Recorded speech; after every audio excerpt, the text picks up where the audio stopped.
You know, when it comes to decisions, whether in academia or assumptions about people or promotions or retention, one of the things that we have to overcome is unconscious bias. That in order to sustain GDP growth, the driver will not be the number of people entering the workplace, because that's probably asymptoted around 3 to 5%, depending on what your view of full employment is.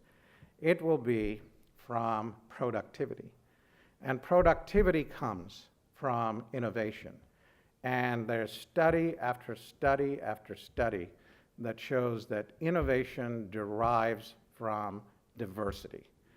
You can certainly cost cut your way temporarily to prosperity. You can spend your way to prosperity, but not for long.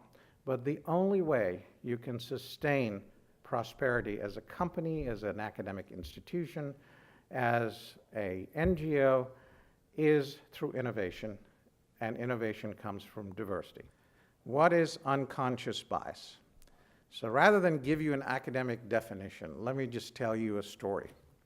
Many of you that know me know that I like the arts, both opera and the symphony. About 20 years ago, if you look at the top producers of musical talent, whether it's Juilliard or the Cincinnati Conservatory or the San Francisco Conservatory, about 40% of their enrollment was female, and it was going to 50%. But if you looked at the top 5 orchestras, they were stuck at 1 or 2 women in the string section. And they decided to try an experiment.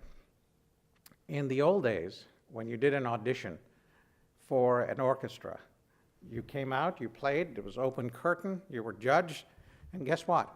It remained male. All 5 of these major orchestras said, we're going to go to closed auditions. We'll close the drapes.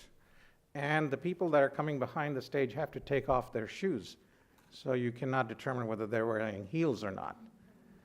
Just that simple experiment, in 10 years, the big 5 are over 50% female, and not just in the string section. That is unconscious bias. The good news about unconscious bias is that if you are aware of it, you can overcome it.